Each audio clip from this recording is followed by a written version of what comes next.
Assalamualaikum warahmatullahi wabarakatuh. Perkenalkan, nama saya Zulmuna dengan NIM 2507500033. Jadi pada kesempatan kali ini saya ingin mempresentasikan materi tentang toleransi dan etika hidup bersama di lingkungan kampus. Kampus merupakan tempat perkumpulan mahasiswa dari berbagai daerah, suku, agama, budaya, bangsa, dan latar belakang sosial yang berbeda. Perbedaan tersebut merupakan kekayaan yang harus dijaga dan dihargai. Oleh karena itu, mahasiswa perlu memiliki sikap toleransi dan etika yang baik agar tercipta suasana yang lebih aman, harmonis, dan mendukung proses belajar. Mengapa harmoni penting dalam kampus? Toleransi adalah sikap menghormati, menghargai, dan menerima adanya perbedaan yang dimiliki oleh orang lain. Toleransi tidak berarti harus menyetujui semua pendapat orang lain, tetapi menghargai hak mereka untuk memiliki pendapat yang berbeda. Sedangkan etika dan nilai, norma ataupun aturan yang menjadi pedoman dalam bertingkah laku dan berinteraksi dengan orang lain. Harmoni dalam kampus sangat penting karena lingkungan yang harmoni akan membuat mahasiswa merasa aman, nyaman dalam belajar.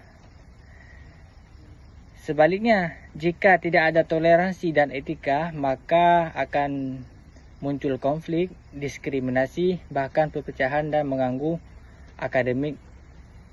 kegiatan akademik. Dengan adanya toleransi dan etika, kampus dapat menjadi tempat yang mendukung pengembang ilmu pengetahuan sekaligus pembentukan karakter mahasiswa. Makna toleransi di kampus. Pertama, toleransi mengajar kita untuk menghargai perbedaan. Setiap mahasiswa memiliki latar belakang yang berbeda.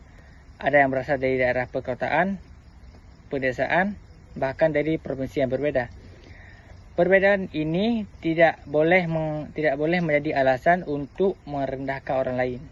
Yang kedua, toleransi membantu menciptakan suasana belajar yang nyaman. Mahasiswa dapat menyampaikan pendapat, bertanya, dan berdiskusi tanpa takut merasa perlakuan yang tidak adil. Yang ketiga, toleransi dapat memperkuat persatuan solidaritas antar mahasiswa dengan saling menghargai. Hubungan sosial menjadi lebih baik sehingga terciptanya kerjasama yang positif dalam berbagai kegiatan kampus. Kemudian, implementasi toleransi praktis. Penerapan toleransi dapat dilakukan dalam kegiatan sehari-hari di kampus. Contohnya adalah menghormati teman yang sedang beribadah sesuai agama yang masing-masing. Kita tidak mengganggu dan mengejek praktik keagamaan yang mereka lakukan. Selain itu, saat diskusi di kelas, kita perlu menghargai pendapat yang berbeda. Dalam dunia akademik, perbedaan pandangan merupakan hal yang biasa dan justru memperkaya wawasan. Kita juga harus menghindari diskriminasi berdasarkan suku, agama, ras, gender, dan kondisi ekonomi atau asal daerah. Contoh lainnya adalah menjalin pertemanan dengan siapa saja tanpa memandang latar belakang mereka. Dengan demikian, lingkungan kampus akan menjadi lebih inklusif dan lebih nyaman bagi semua orang. Etika hidup bersama. Selain toleransi, etika juga sangat penting dalam kehidupan kampus.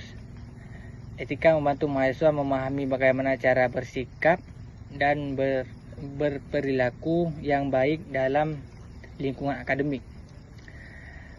Etika terlihat dari berbagai hal sederhana seperti berbicara dengan sopan kepada dosen, menghargai teman, datang tepat waktu ke kelas, menjaga kebersihan lingkungan kampus dan menaati peraturan berlaku. Mahasiswa juga memiliki rasa tanggung jawab sebagai generasi muda yang terdidik. Mahasiswa tidak hanya bertanggung jawab terhadap dirinya sendiri, tetapi juga terhadap lingkungan sekitar. Dengan menerapkan etika yang baik, hubungan antar warga kampus akan menjadi lebih baik, harmoni dan saling menghargai. Kode etik perilaku mahasiswa. Sebagai bagian dari civitas akademik, mahasiswa harus mematuhi kode etik yang berlaku. Yang pertama, mahasiswa harus menghormati dosen dan tenaga kerja.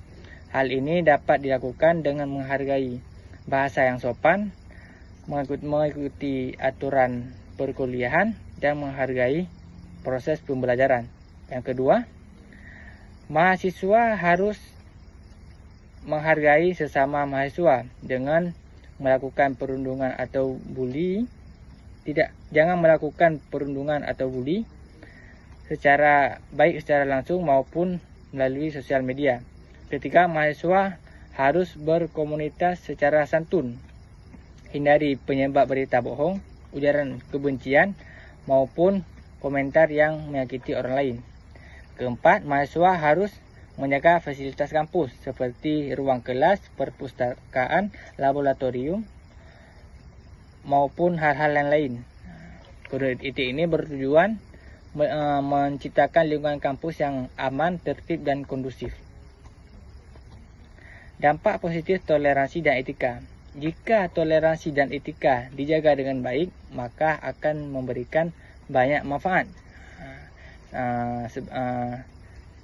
Yang